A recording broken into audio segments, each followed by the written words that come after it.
Les bontés de l'Éternel ne sont pas épuisées. Ses compassions ne sont pas à leur terme. Elles se renouvellent chaque matin. Oh, que ta fidélité est grande.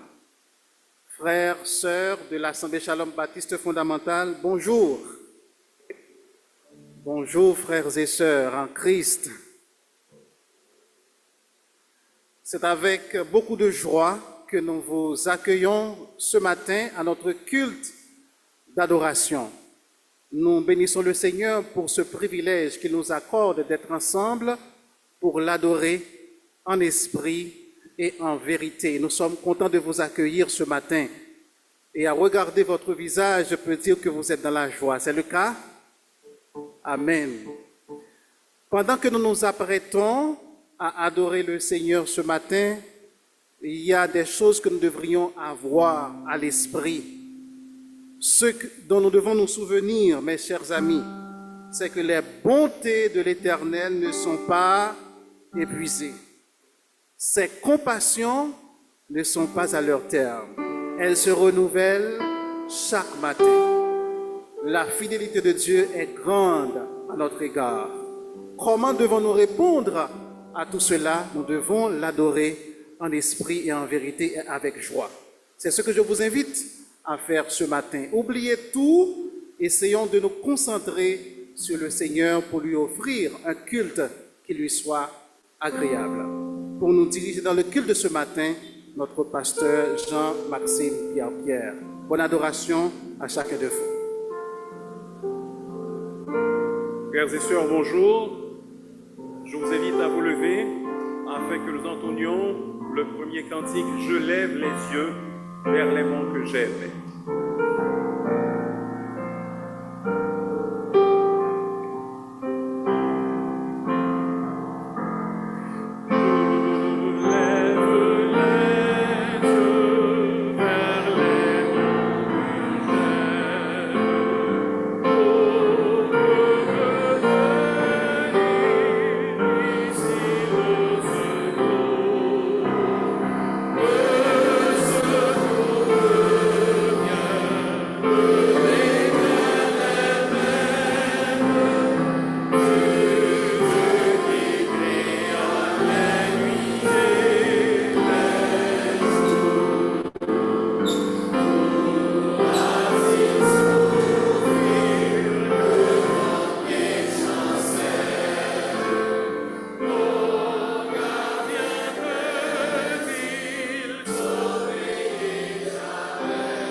En esprit et en vérité. Entonnons ensemble, Père, je t'adore, Jésus, je t'adore, Saint-Esprit, je t'adore, je te donne ma vie, je t'aime tant.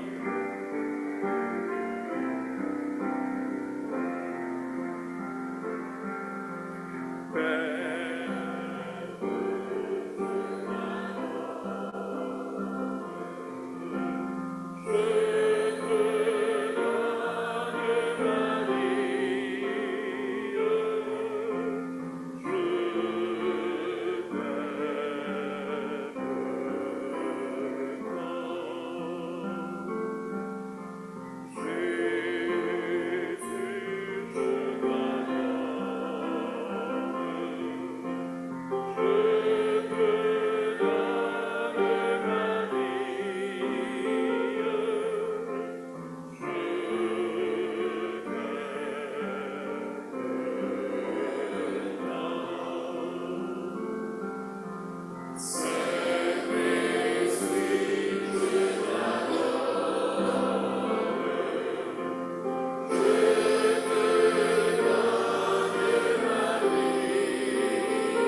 cher Seigneur, nous voulons t'adorer.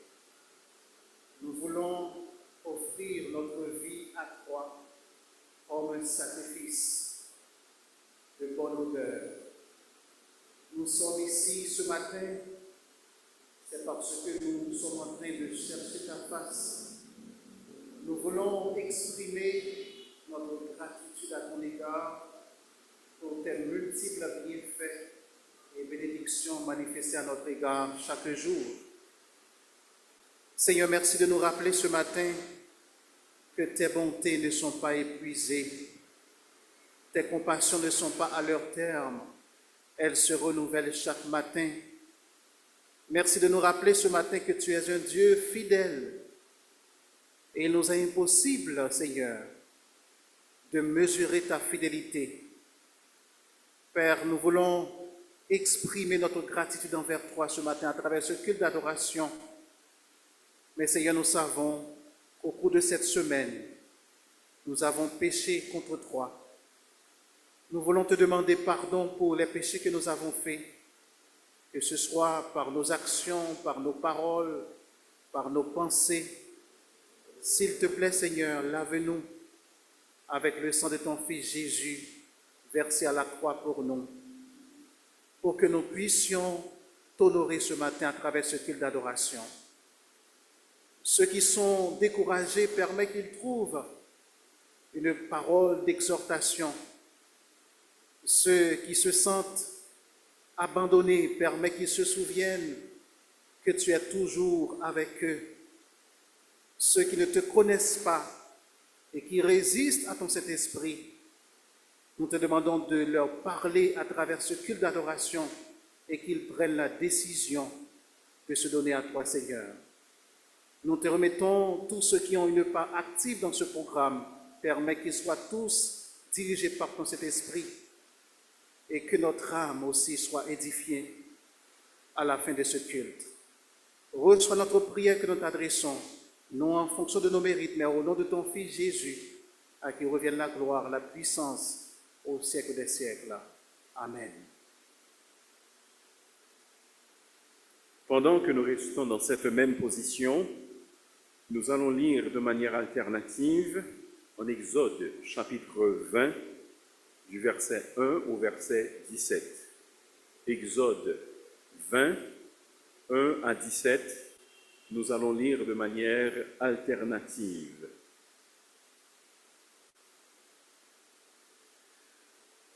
Alors Dieu prononça toutes ces paroles en disant :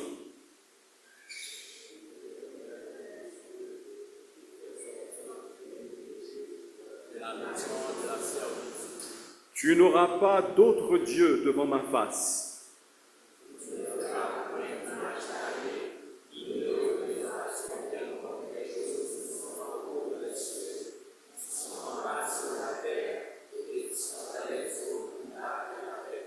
Tu ne te prosterneras point devant elles, et tu ne les serviras point, car moi, l'Éternel ton Dieu, je suis un Dieu jaloux, qui punit l'iniquité des pères sur les enfants jusqu'à la 3e et à la 4e génération de ceux qui me haïssent.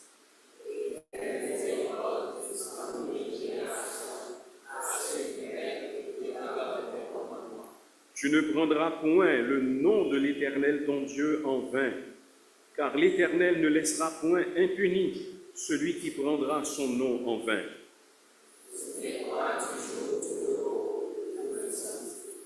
Tu travailleras 6 jours et tu feras tout ton ouvrage.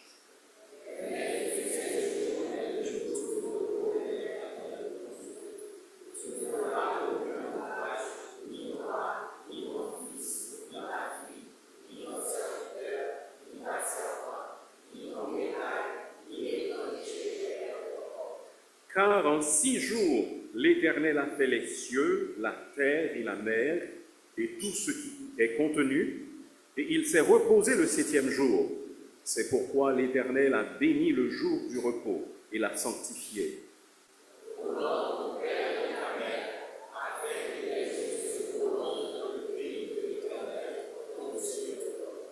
Tu ne tueras point.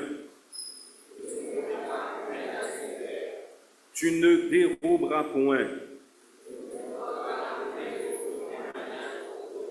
Ensemble, tu ne convoiteras point la maison de ton prochain. Tu ne convoiteras point la femme de ton prochain, ni son serviteur, ni sa servante, ni son bœuf, ni son âne, ni aucune autre chose qui appartienne à ton prochain. Amen. Restons dans cette même posture et faisons monter nos louanges à l'Éternel dans le cantique « Gloire, gloire, gloire ».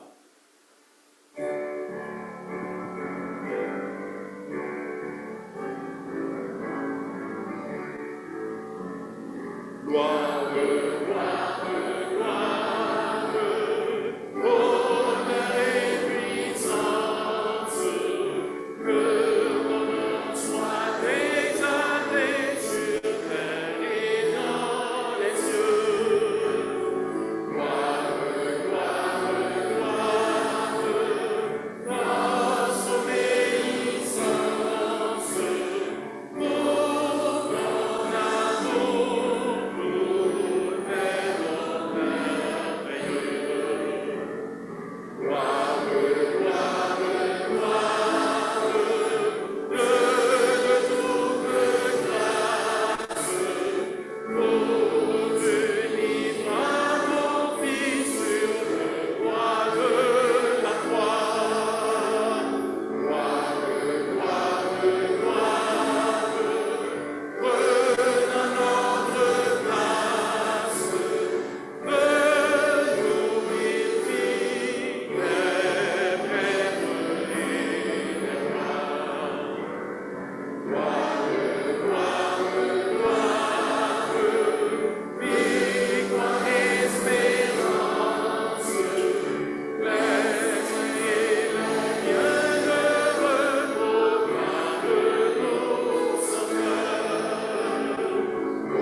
Saluons-nous les uns les autres et asseyons-nous ensuite pour continuer à chanter.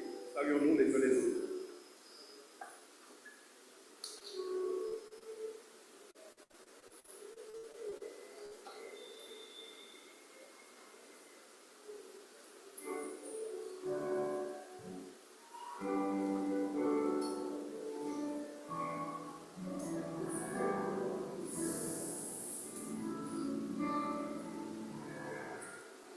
Nous allons entonner le cantique « Quelle assurance, je suis sauvé ».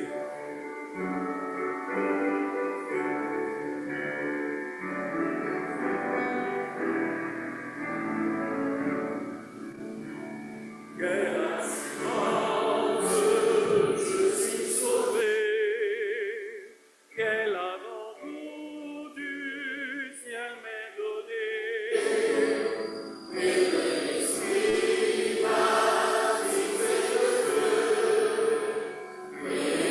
Nous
vous avez la joie et la paix, alors que tout le quartier l'entende. Entonnons ensemble avec joie et conviction. Quelle assurance, je suis en paix.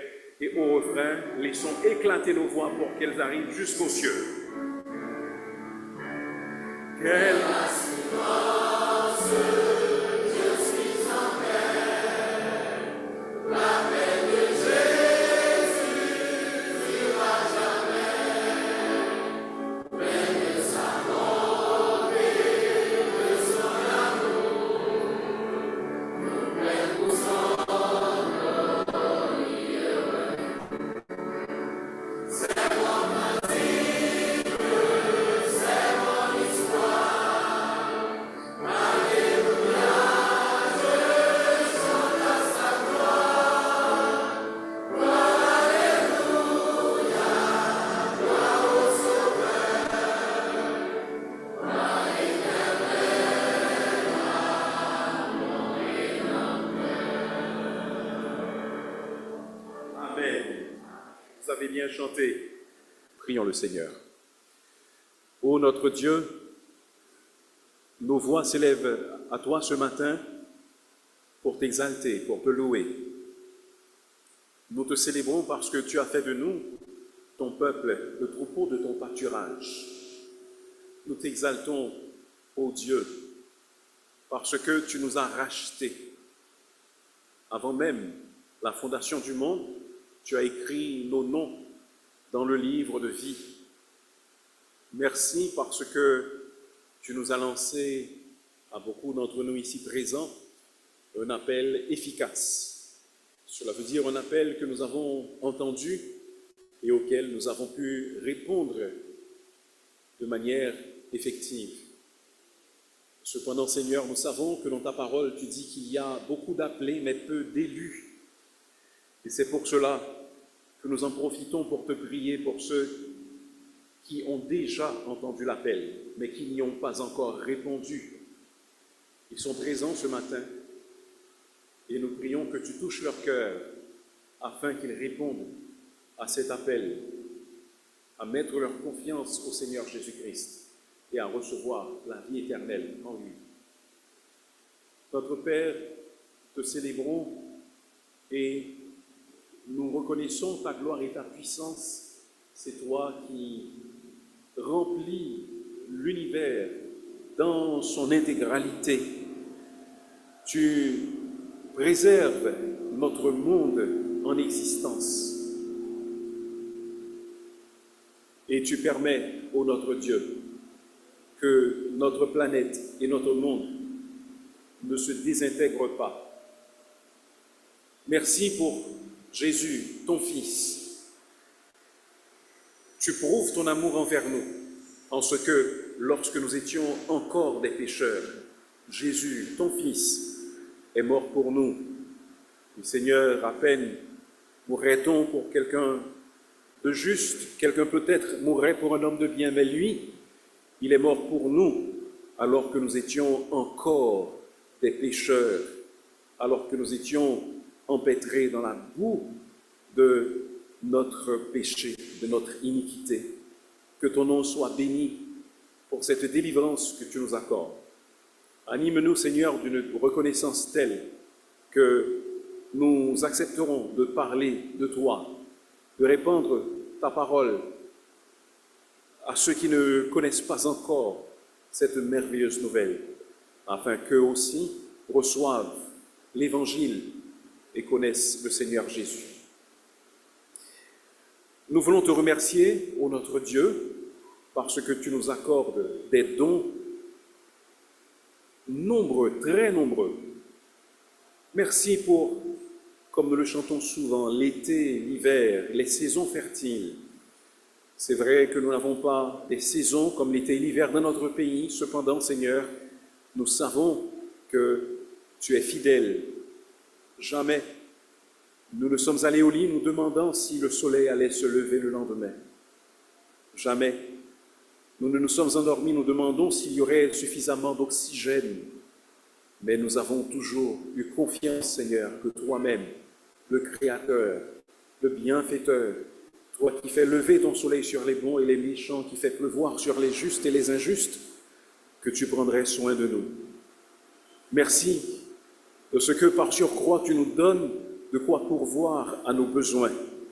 Beaucoup d'entre nous, Seigneur, ont un emploi, un revenu, et pour cela, nous te sommes reconnaissants. Tout ce que nous avons est à toi. L'or est à toi, l'argent est à toi. La terre et ce qu'elle renferme sont à toi, Seigneur. Et par conséquence, nous reconnaissons que ce que nous avons nous vient de toi et que nous n'en sommes que les gérants.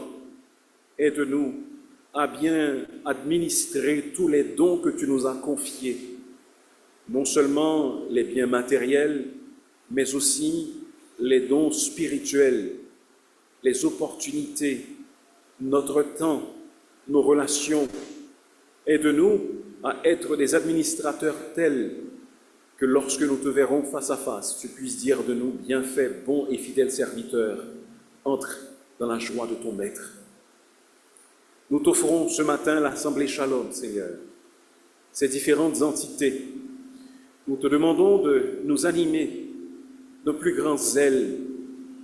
Nous prions que tu implantes dans notre cœur une foi qui sera fertile, qui produira des fruits pour l'éternité. Nous réclamons, Seigneur, un réveil spirituel. Réveille-nous de notre sommeil. Nous sommes endormis, Seigneur, et nous ne comprenons pas les dangers qui nous entourent. Aide-nous à être illuminés par ton Saint-Esprit et à comprendre le grave danger spirituel dans lequel nous sommes si nous ne sommes pas attachés à ta personne, à ta parole. Que le Saint-Esprit agisse puissamment dans les cœurs et qu'il nous convainque de péché, de justice, de jugement, afin que nous menions une vie qui t'est agréable.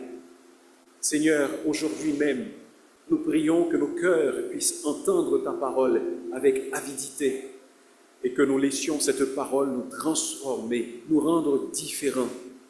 Nous avons besoin de toi, nous avons besoin de ta présence, ô notre Dieu. Fais que notre zèle soit connu et que la réputation de notre Église se répande, non seulement dans notre quartier, mais même un peu partout dans notre pays et au-delà de ses frontières. Que nous soyons connus pour notre amour, pour notre zèle, pour notre consécration à ta personne, pour la qualité de notre enseignement, pour notre amour fraternel, car tu dis qu'à ceci tous connaîtront que vous êtes mes disciples si vous avez de l'amour les uns pour les autres, que nous nous aimions véritablement, Seigneur. Que tu protèges et que tu entoures nos enfants qui vivent dans un milieu rempli de violence, que tu protèges leurs petits cœurs, leurs petits yeux, afin qu'ils ne soient pas infectés par le mal qui se déroule constamment autour d'eux. Que tu protèges les jeunes, Seigneur, qui souvent sont en proie à de terribles tentations auxquelles il leur est difficile de résister. Que tu leur donnes la résolution de Joseph, que tu leur donnes la résolution de Daniel, qui s'était engagé à ne pas se souiller, mais à te rester fidèle. Sois avec ceux qui sont plus mûrs, aide-les à comprendre qu'ils doivent être des modèles pour la génération montante. Sois avec ceux qui sont du troisième âge. Que les femmes enseignent celles qui sont plus jeunes dans la piété, dans la modestie. Que les hommes qui sont d'un certain âge également comprennent leur responsabilité d'être des modèles pour la jeunesse et d'enseigner les jeunes, qu'ils soient des maris et des pères modèles, afin que les autres comprennent comment ils doivent se comporter, qu'ils soient prêts à être des mentors pour les plus jeunes, afin qu'ils leur enseignent les rudiments de ta parole et que leur vie soit également un enseignement pour ceux qui les observent. Seigneur, nous avons très peu à t'offrir, mais le peu que nous avons, nous te le donnons. Nous te donnons notre cœur, nous te donnons notre être. Aide-nous à te servir de tout notre cœur, car tes yeux sondent la terre pour voir ceux qui, dont le cœur est entièrement à toi, pour que tu fasses des choses extraordinaires en leur faveur.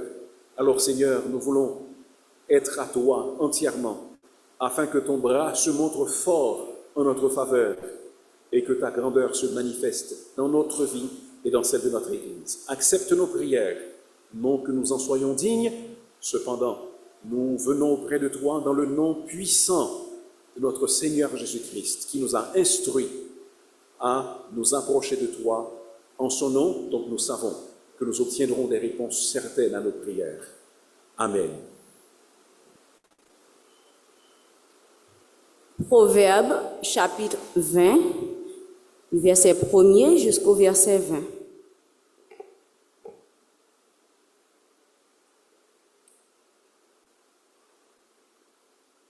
Le vin est moqueur, les boissons fortes sont tumultueuses.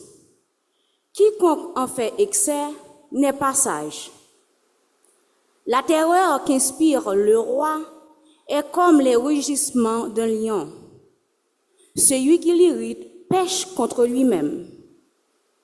C'est une gloire pour l'homme de s'abstenir des querelles, mais tout insensé se livre à l'emportement.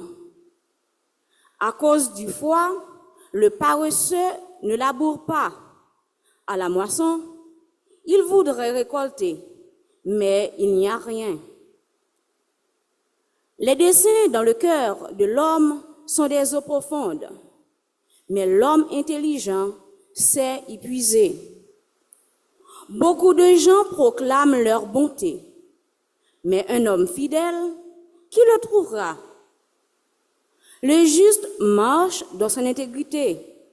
Heureux ses enfants après lui. Le roi assis sur le trône de la justice dissipe tout mal par son regard. Qui dira, j'ai purifié mon cœur, je suis né de mon péché. Deux sortes de poids, deux sortes d'effats sont l'un et l'autre en abomination à l'Éternel. L'enfant laisse déjà voir par ses actions si sa conduite sera pure et droite. L'oreille qui entend et l'œil qui voit, c'est l'Éternel qui les a fait l'un et l'autre. N'aime pas le sommeil, de peur que tu ne deviennes pauvre. Ouvre les yeux, tu seras rassasié de pain. Mauvais, mauvais, dit l'acheteur. Et en s'en allant, il se félicite. Il y a de l'or et beaucoup de perles, mais les lèvres savantes sont un objet précieux. Prends son vêtement, car il a cautionné autrui. Exige de lui des gages à cause des étrangers. Le pain du mensonge est doux à l'homme, et plus tard, sa bouche est remplie de gravier. Les projets s'affermissent par le conseil, fait la guerre avec prudence. Celui qui répand la calomnie dévoile les secrets. Ne te mêle pas avec celui qui ouvre ses lèvres. Si quelqu'un maudit son père et sa mère, sa lampe s'éteindra au milieu des ténèbres. Parole du Seigneur. Avant que nous écoutions le message de la parole de Dieu ce matin, l'Assemblée est priée de se mettre debout. Nous allons entonner le cantique 80 de nos livrets. Gain lumière dans nom moins jodia. Mettons-nous debout et chantons avec entrain et conviction. Gain lumière dans nom moins jodia.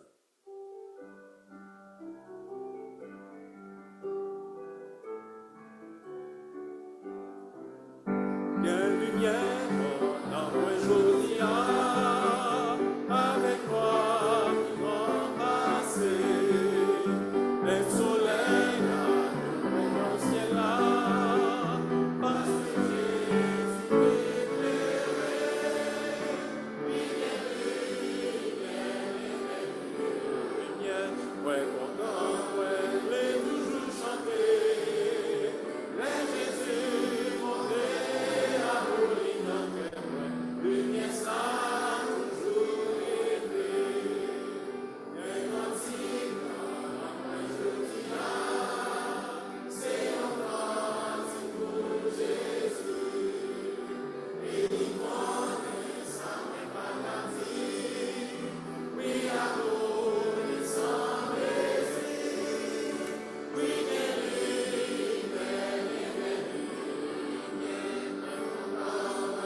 Merci, veuillez vous rasseoir. Écoutons le message de la parole de Dieu qui nous sera apporté par pasteur Harry Tellusma. Bonjour encore une fois, frères et sœurs. C'est mieux que la première fois, hein? J'ai entendu au moins la voix de Myriam. Juste avant, je voudrais rappeler aux jeunes que nous avons un rendez-vous très important du 25 au 29 août. C'est quel rendez-vous? Les 5 grands jours. C'est une activité qu'il ne faut pas rater sous aucun prétexte parce qu'elle est conçue pour vous, chers jeunes. C'est une occasion que vous avez d'être exposé à la parole de Dieu, de mémoriser la parole de Dieu pour que votre vie soit transformée. Donc, venez vous-même et invitez d'autres personnes à venir participer à cette activité. Et si vous voulez nous supporter financièrement, eh bien, nous sommes prêts à recevoir également votre aide, votre support pour la réalisation des 5 grands jours. Je vous prie d'ouvrir votre Bible en Exode chapitre 20. Nous allons lire les versets 12 et 13. Exode chapitre 20, versets 12 et verset 13. Honore ton père et ta mère, afin que tes jours se prolongent dans le pays que l'Éternel ton Dieu te donne. Tu ne tueras point. Amen. L'homme est un être relationnel. Je suis sûr que vous êtes d'accord avec moi, n'est-ce pas? Nous sommes des êtres relationnels. L'homme a été créé pour entretenir des relations. D'abord des relations avec son Créateur et des relations avec ses semblables. Pour qu'Adam puisse s'épanouir pleinement, Dieu a dû créer un être qui lui est semblable. Dieu a dû créer Ève, avec qui il devait développer des relations. En effet, l'épanouissement de l'homme dépend grandement des relations qu'il développe d'abord avec Dieu et avec ses semblables. Il y a des gens qui pensent qu'ils n'ont pas besoin d'autres personnes. Et il y a des gens qui ne veulent pas développer de bonnes relations avec d'autres personnes. Et bien, si c'est le cas pour vous, vous n'allez pas vraiment connaître un niveau d'épanouissement avancé parce que l'homme est un être relationnel. Dieu avait donné des instructions au peuple d'Israël à travers les 10 commandements qu'on appelle généralement le décalogue. Dieu leur a donné des instructions pour entretenir de bonnes relations avec lui et avec ses semblables. Et de ces 10 commandements, nous pouvons trouver des vérités sur la manière de développer des relations avec Dieu et avec nos frères, nos sœurs et nos voisins. Ces principes peuvent être appliqués aujourd'hui. Il y a des gens qui pensent que, les 10 commandements, ça concerne le peuple d'Israël, mais cela nous concerne également parce que nous pouvons y trouver des principes pouvant nous aider à développer de bonnes relations avec Dieu et avec nos semblables. Lorsque les problèmes surgissent dans les relations avec Dieu, si vous avez un problème dans votre relation avec le Seigneur n'est pas responsable, car il nous donne des principes pouvant nous aider à développer de bonnes relations avec lui.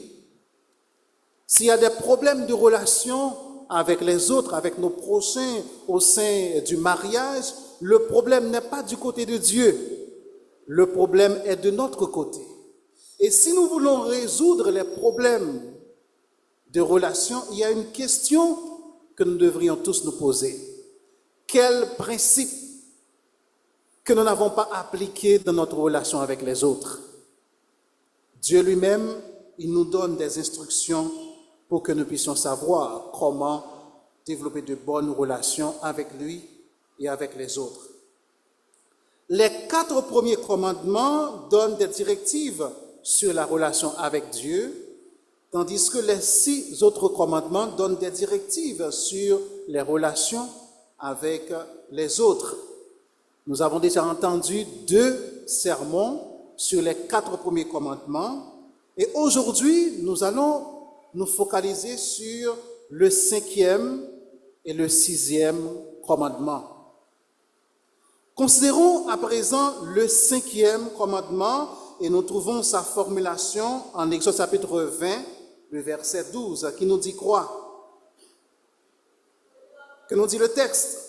Honore ton père et ta mère, afin que tes jours se prolongent dans le pays que l'Éternel, ton Dieu, te donne.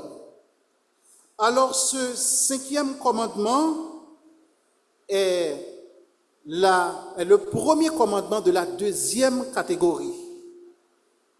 Et ce commandement met l'emphase sur la famille, les relations entre enfants et parents.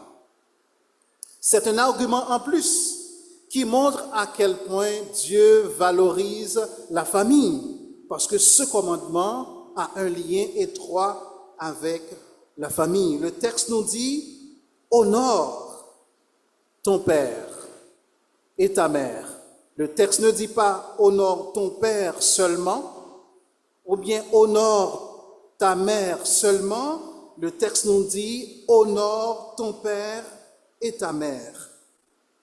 Dieu, en donnant ce commandement, voulait que ceux qui ont des parents fassent montre de respect, de révérence, de soumission, d'obéissance à leur égard. Dieu s'attendait à ce que ces personnes traitent leurs parents avec honneur, avec dignité, qu'ils prennent soin d'eux en cas de besoin. C'est le sens que dénote le terme « honorer ses parents ». Et quelle est l'importance de ce commandement? Ce principe est si salutaire, ou bien était si salutaire, non seulement pour le bon fonctionnement des familles israélites, avant tout, mais aussi le bon fonctionnement du peuple d'Israël. Il y a un théologien qui a dit « La clé de la stabilité sociale réside dans l'honneur et le respect accordés aux parents et à leur autorité. » Ce principe, ce commandement est si important au point que le texte établit une relation entre l'espérance de vie et ce commandement. Que nous dit le texte? Le texte nous dit quoi? Honore ton père et ta mère, afin que tes jours se prolongent dans le pays que l'Éternel, ton Dieu, te donne. L'application de ce commandement pouvait faciliter l'espérance de vie, la longévité même du peuple d'Israël. D'où l'importance de ce commandement. Ce principe est si important au point que Dieu avait prévu des sanctions très sévères pour les enfants qui ne voulaient pas s'y plier. Voici ce que nous lisons en Deutéronome chapitre 21, versets 18 à 20.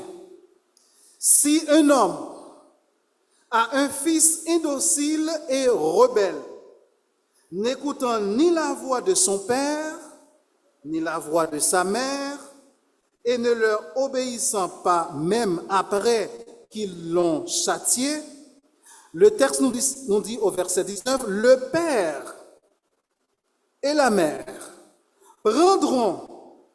le prendront et le mèneront vers les anciens de sa ville et à la porte du lieu qu'il habite. Ils diront aux anciens de sa ville, « Voici notre fils qui est indocile et rebelles, qui n'écoutent pas notre voix et qui se livrent à des excès et à l'ivrognerie. Et tous les hommes de sa ville le lapideront.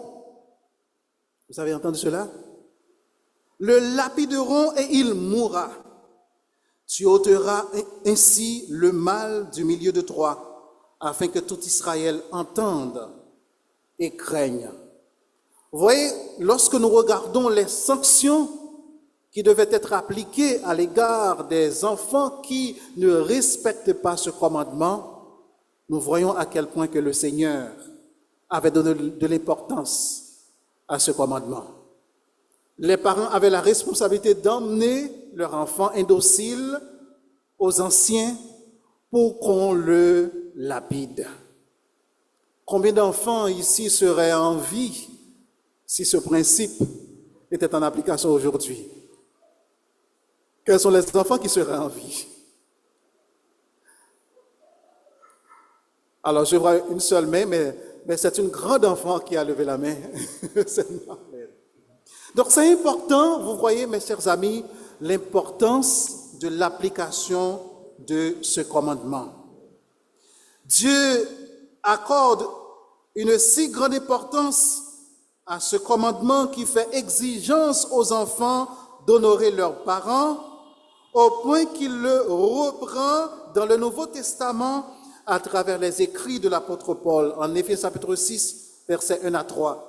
C'est un texte que vous devez connaître par cœur. Éphésiens 6, verset 1 à 3, qui nous dit quoi? Enfants, obéissez à vos parents selon le Seigneur, car cela est juste. Honore ton père et ta mère, c'est le premier commandement avec une promesse, afin que tu sois heureux et que tu vives longtemps sur la terre. Le principe qui a été donné au peuple d'Israël en Exode chapitre 20 est repris dans les écrits de Paul dans le Nouveau Testament, d'où l'importance de ce commandement pour nous aujourd'hui également. Mes chers amis, nous arrive d'assister à des cas de non-respect des figures d'autorité dans notre pays, dans les institutions, dans les écoles, dans les églises même. Cela est dû en partie au non-respect de ce principe, de ce commandement. Une chose qui peut expliquer le refus, par exemple, des femmes de se soumettre aux autorités à l'autorité de leur mari est le non-respect de ce commandement. L'état lamentable dans lequel se trouve le monde actuellement, mes chers amis, s'explique en partie au non-respect de ce 5e commandement. Un texte qui peut nous aider à comprendre cela, c'est 2 Timothée chapitre 3, versets 1 et 2. Voici ce que nous lisons dans ce texte. Sache que dans les derniers jours, il y aura des temps difficiles. Le texte commence pour dire que dans les derniers jours, il y aura des temps difficiles. Il y a un connecteur logique qui vient après cela qui est très intéressant. Le texte nous dit au verset 2, « Car les hommes seront égoïstes, amis de l'argent, fanfarons, hautains, blasphémateurs, rebelles à leurs parents. » Vous comprenez cela? Les temps seront difficiles. Ce qui rendra les temps difficiles, ce ne sont pas les catastrophes naturelles, ce sont les péchés des gens. Le texte nous dit que les gens seront égoïstes, amis de l'argent, fanfarons, hautains, blasphémateurs. Et il ajoute rebelles à leurs parents. Donc quand, par exemple, un enfant se rebelle, fait preuve de rébellion envers ses parents, vous pouvez comprendre que c'est un péché qui est très grave, parce que cela est une caractéristique des derniers temps. Lorsque, par exemple, dans une famille, nous voyons des enfants qui déshonorent leurs parents, sachez que cette famille est en danger. Non seulement une famille où les enfants se montrent rebelles, cette famille est en danger, mais aussi l'Église est en danger. Parce que ce qui va se passer lorsque, par exemple, les enfants font preuve de rébellion au sein de leur famille, qu'est-ce qui va se passer quand ils arrivent à l'Église? S'ils ne respectent pas l'autorité de leurs parents, il est très probable qu'ils ne respectent pas les autorités qui sont à l'Église. Il est très probable qu'ils ne respectent pas leurs professeurs. Donc vous pouvez comprendre, mes chers amis, le lien qu'il peut y avoir entre la rébellion des enfants au sein de la famille et l'impact que cela peut avoir sur la société en général. Vous voyez l'importance de ce commandement. Honore ton père et ta mère. Maintenant, la question que vous pouvez vous poser, mais comment honorer son père et sa mère? La parole de Dieu nous donne des instructions à ce sujet. Elle nous donne la réponse à cette question. Nous avons au moins 3 éléments de réponse à cette question. Premièrement, pour honorer ses parents, il faut valoriser leur instruction et leur enseignement, et j'ajoute pour dire basé sur la parole de Dieu. Lorsque vous, en tant qu'enfant, vous qui êtes sous l'autorité de vos parents, quand ils vous donnent des instructions, quand ils vous enseignent la parole de Dieu, ce que vous devez faire, vous devez accorder une attention particulière à ces instructions. Vous devez valoriser ces instructions. Et nous lisons par exemple en Proverbes chapitre 1er, le verset 8.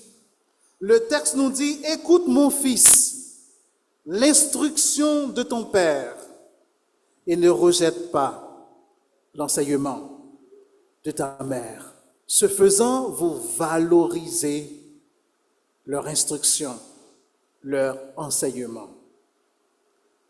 Je vous rappelle que les parents sont ceux dont Dieu se sert pour instruire les enfants, leur enseigner sa parole, pour leur transmettre sa volonté. Maintenant, si vous résistez à l'enseignement de vos parents, aux instructions de vos parents, vous résistez à Dieu, vous résistez à ce que Dieu veut faire dans votre vie. Vous résistez à la volonté de Dieu. Voici ce que nous lisons en Deutéronome chapitre 6, le verset 6 et le verset 7. Ces commandements que je te donne aujourd'hui seront dans ton cœur. Tu les inculqueras à tes enfants. Donc, les parents ont la responsabilité d'inculquer l'enseignement de la parole de Dieu à leurs enfants. Maintenant, lorsque les enfants se montrent rebelles à leurs parents, c'est un obstacle à la transformation que Dieu veut faire dans leur vie. Donc, qu'est-ce qu'il faut faire pour honorer ses parents? Il faut valoriser leur instruction, leur enseignement basé sur la parole de Dieu. Deuxièmement, il faut leur obéir et se soumettre à leur autorité. Nous lisons en Colossiens chapitre 3, le verset 20. Enfants, obéissez en toutes choses. Voici parfois ce qui dérange, en toutes choses. Oui, c'est ce que dit le texte. Enfants, obéissez en toutes choses à vos parents, car cela est agréable dans le Seigneur. Vous, enfants, si vous voulez être agréable au Seigneur, qu'est-ce qu'il faut faire selon le texte? Qu'est-ce qu'il faut faire? Il faut obéir à vos parents. Il ne s'agit pas d'une obéissance à contre-cœur, d'une obéissance tardive, d'une obéissance partielle. Le texte dit, « Enfants, obéissez en toutes choses à vos parents. » Aussi longtemps que les instructions données par les parents sont en accord avec la volonté de Dieu, il faut y obéir en toutes choses. Troisièmement, comment il faut honorer ses parents? Il faut faire preuve de respect quand on s'adresse à ses parents. Il m'arrive souvent d'entendre des enfants qui parlent au sujet de leurs parents, mais avec un certain mépris. La demande comment maman y moi grand monde là oui, la fait pèse. Ce n'est pas une bonne chose. Quand on parle au sujet de ses parents, on dit grand monde a fait pèse. Non. Et puis au lieu de dire grand monde, parce que généralement là on dit grand monde, c'est avec un certain mépris. C'est pas une bonne façon de parler au sujet de ses parents. Il faut faire preuve de respect dans son langage quand on s'adresse à ses parents. Il faut mesurer le ton. On ne peut pas s'adresser à ses parents de n'importe quelle façon. Il faut également tenir compte du ton qu'on utilise quand on s'adresse à ses parents. Une quatrième chose, c'est que comment il faut honorer ses parents, eh bien, il faut les supporter financièrement. Il faut répondre à leurs besoins. Jésus avait adressé un reproche aux pharisiens et aux scribes qui avaient donné beaucoup plus d'importance aux traditions humaines qu'aux commandements de Dieu. Voici ce que nous lisons en Marc chapitre 7, versets 8 à 13. Vous abandonnez le commandement de Dieu et vous observez la tradition des hommes. Il leur dit encore, vous anéantissez fort bien le commandement de Dieu pour garder votre tradition. Car Moïse a dit, honore ton père et ta mère, et celui qui maudira son père ou sa mère sera puni de mort. Mais vous vous dites, si un homme dit à son père ou à sa mère, ce dont j'aurais pu t'assister est corban, c'est-à-dire une offrande à Dieu, vous ne laissez plus rien faire pour son père ou pour sa mère, annulant ainsi la parole de Dieu par votre tradition que vous avez établie, et vous faites beaucoup d'autres choses semblables. Jésus-Christ dénonce ici dans ce texte l'attitude des scribes et des pharisiens. Au lieu de venir en aide à leurs parents, ils avaient décidé de consacrer ce qu'ils devaient donner à leurs parents comme une offrande. Et Jésus les a critiqués pour cela. Donc, mes chers amis, vous qui avez des parents, vous avez une responsabilité à leur égard. S'ils sont malades, s'ils sont dans le besoin, s'ils ont des problèmes d'ordre économique et vous avez les moyens, l'une des façons de les honorer, c'est de leur venir en aide. C'est très important selon la parole de Dieu. Comment est-ce qu'il faut honorer ses parents? Il y a un cinquième élément de réponse que nous pouvons trouver dans la parole de Dieu. Il faut éviter de mépriser ses parents. Il faut éviter de mépriser ses parents.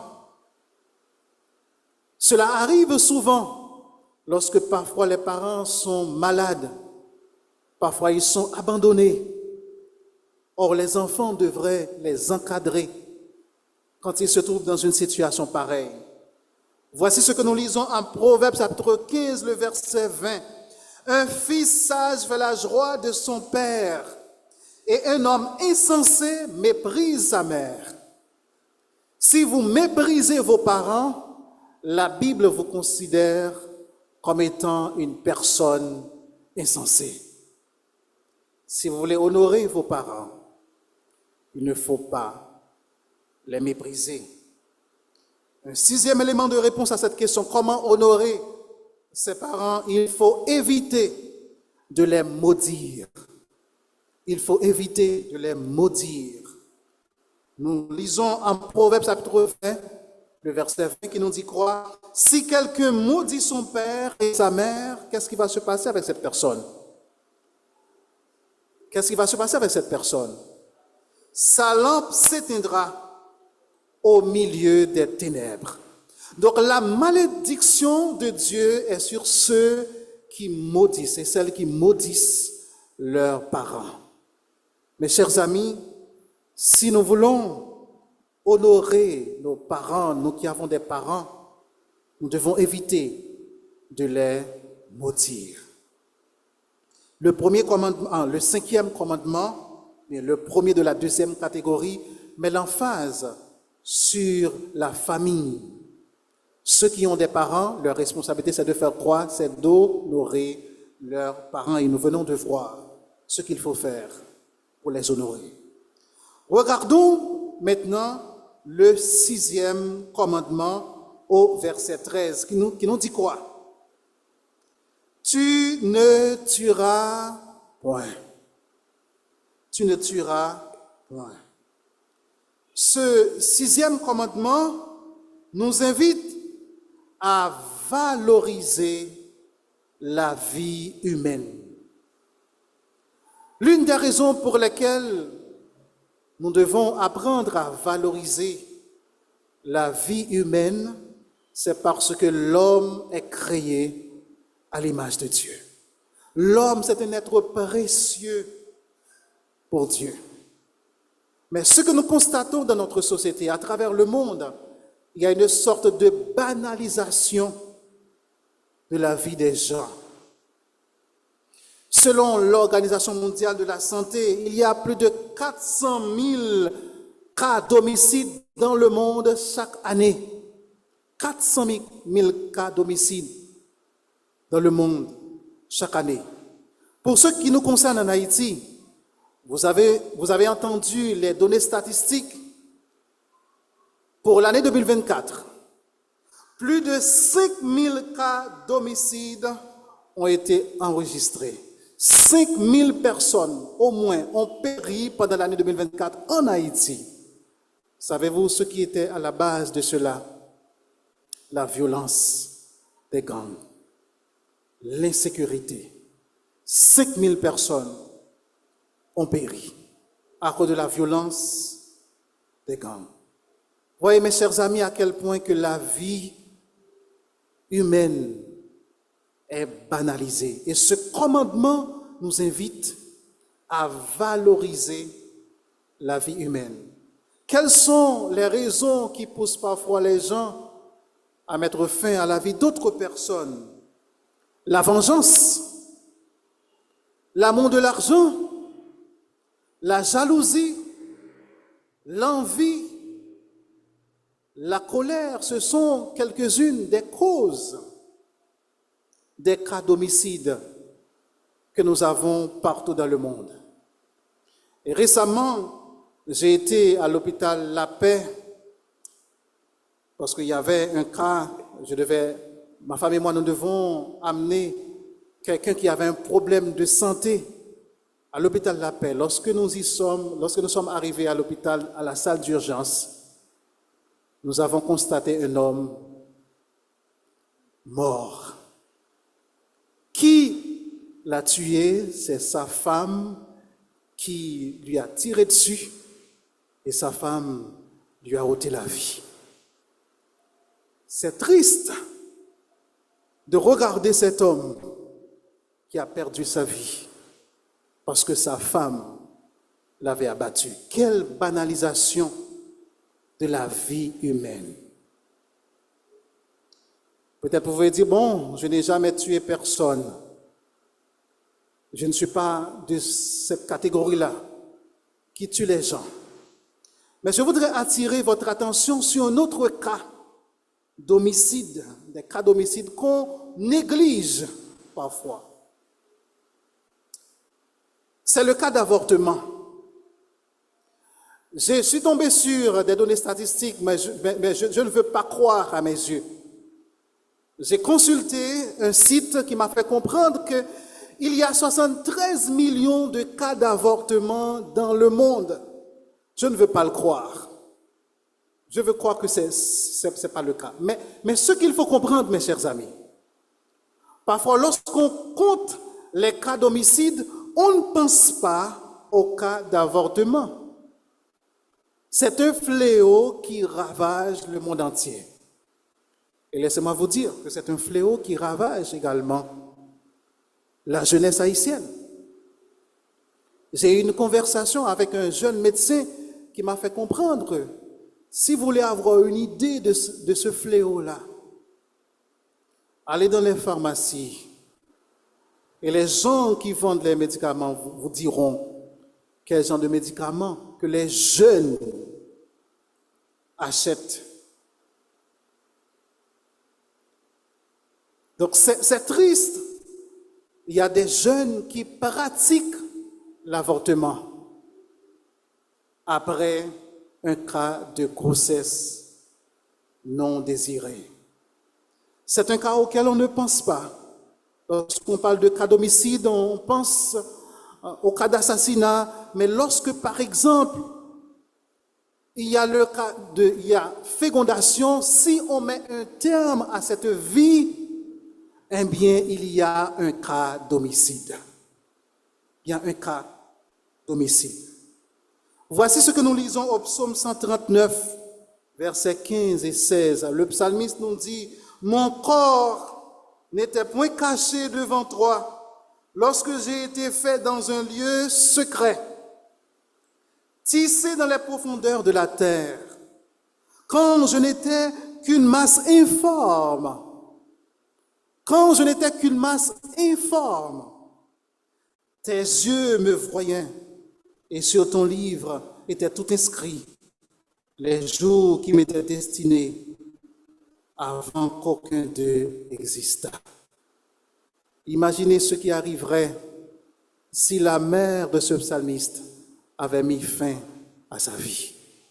Dès qu'il y a fécondation, il y a vie. Et si quelqu'un met un terme à cette vie, cette personne est une meurtrière. Tu ne tueras point. Et ce qui est intéressant, ce commandement est si important, il est aussi repris sous diverses formes dans le Nouveau Testament. Voici ce que nous lisons en 1 Jean chapitre 3, le verset 15. Ce texte nous dit, « Nous savons que nous sommes passés de la mort à la vie parce que nous aimons les frères. Celui qui n'aime pas demeure dans la mort. Quiconque est son frère est un meurtrier. Et vous savez qu'aucun meurtrier n'a la vie éternelle demeurant en lui. » Si quelqu'un nourrit de la haine contre son frère, contre sa sœur, Dieu considère cette personne comme étant une meurtrière. Donc Dieu met non seulement l'accent sur l'acte, mais il met aussi l'accent sur l'attitude à l'égard des gens. Une autre façon que ce commandement est repris dans le Nouveau Testament, c'est à travers les paroles de destruction. Nous lisons en Matthieu chapitre 5, versets 21 et 22. « Vous avez entendu qu'il a été dit aux anciens, tu ne tueras point. Celui qui tuera mérite d'être puni par les juges. Mais moi, je vous dis que quiconque se met en colère contre son frère mérite d'être puni par les juges. Que celui qui dira à son frère, Raka, mérite d'être puni par le Sanhédrin. Et que celui qui lui dira insensé mérite d'être puni par le feu de la géhenne. » Les paroles de destruction sont parfois l'expression de la haine qu'on nourrit dans son cœur. Et Salomon dit en Proverbe chapitre 18, le verset 21, « La mort et la vie sont au pouvoir de la langue. » On peut tuer une personne avec ses paroles. On peut tuer le potentiel d'une personne avec ses paroles de destruction. Donc l'acte est grave devant Dieu, l'attitude est grave devant Dieu, l'attitude de la haine est grave devant Dieu, les paroles de destruction sont aussi graves devant Dieu. Savez-vous ce qui est réservé aux meurtriers? Regardons ce qui est dit en Apocalypse chapitre 21, le verset 8. Le texte nous dit, « Mais pour les lâches, les incrédules, les abominables, les meurtriers, les impudiques, les enchanteurs, les idolâtres et tous les menteurs, leur part sera dans l'étang ardent de feu et de soufre, ce qui est la seconde mort. Ceux qui sont les meurtriers n'hériteront pas le royaume de Dieu. Nous qui sommes les enfants de Dieu, nous ne saurions être des meurtriers. Cela ne devrait pas être ainsi parce que nous sommes les enfants du royaume de Dieu.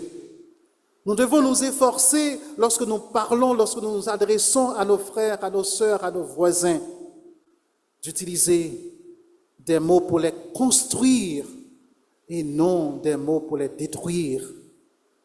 Nous avons la responsabilité de nous aimer les uns les autres, d'aimer nos frères, nos sœurs dans la foi, parce que l'amour dont nous manifestons pour eux, c'est une preuve de notre salut. Mais pour ce qui concerne les meurtriers, ce qui les attend, c'est la mort éternelle. Mes chers amis, pour avoir de bonnes relations humaines, Dieu avait donné des instructions au peuple d'Israël à travers les 10 commandements.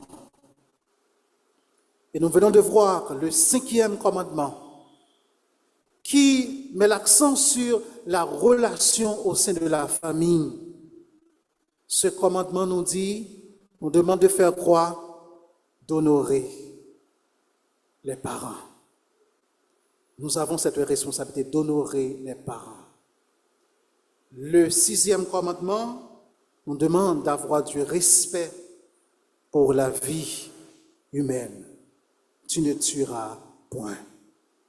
Et ces principes qui avaient été donnés au peuple d'Israël sont aussi valables pour nous aujourd'hui. Si nous voulons avoir de bonnes relations avec nos semblables, il est important que nous mettions en application ces 2 commandements.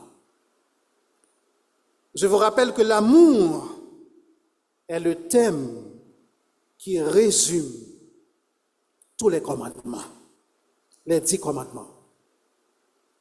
Les 4 premiers commandements sont résumés par l'amour pour Dieu.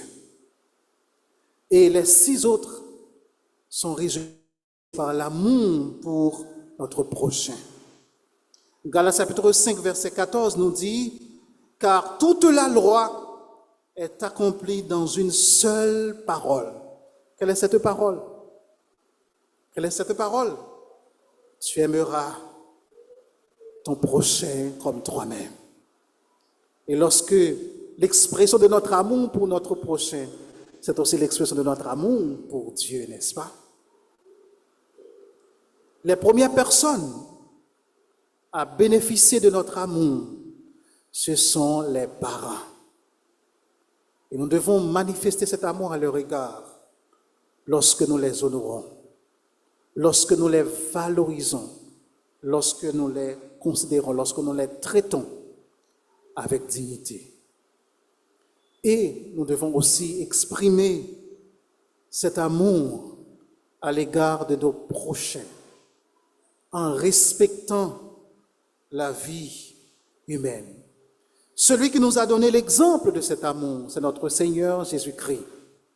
Il avait une place dans son cœur pour tout le monde. Il avait une place dans son cœur même pour ceux qui le maltraitaient. Nous devons suivre l'exemple de notre Seigneur Jésus-Christ en aimant tout le monde, particulièrement les parents. Mes frères et sœurs, faisons preuve d'amour à l'égard de tous, comme notre Seigneur Jésus-Christ. Qu'il en soit ainsi pour vous ce matin. Notre Dieu, notre Père, nous voulons te remercier pour l'enseignement de ta parole ce matin. Merci pour ces rappels qui nous sont très utiles. Nous sommes inexcusables devant toi parce que tu nous donnes tout ce dont nous avons besoin pour avoir de bonnes relations avec toi et pour avoir de bonnes relations avec nos prochains. Aide-nous, Seigneur, à appliquer ce que nous venons d'entendre. Aide-nous à faire preuve d'amour à l'égard de tous, comme notre Seigneur Jésus-Christ nous a aimés. C'est en son nom que nous te prions ainsi. Amen.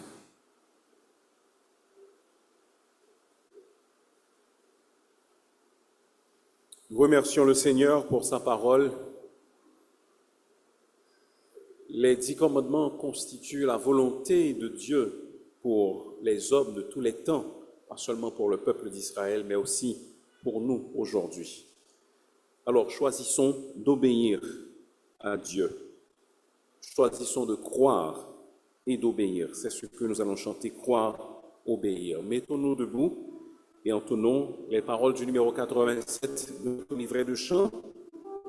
Quand la Bible ici-bas illumine nos pas, de sa gloire, Dieu vient nous remplir.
Juste avant la bénédiction, si vous êtes ici dans l'assistance, vous ne connaissez pas encore le Seigneur.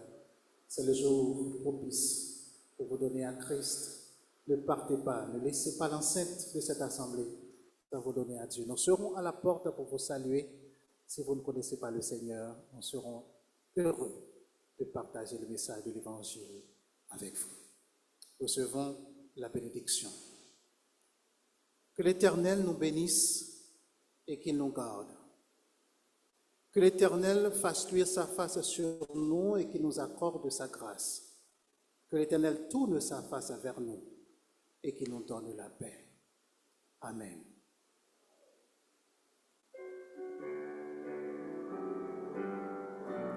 Shalom.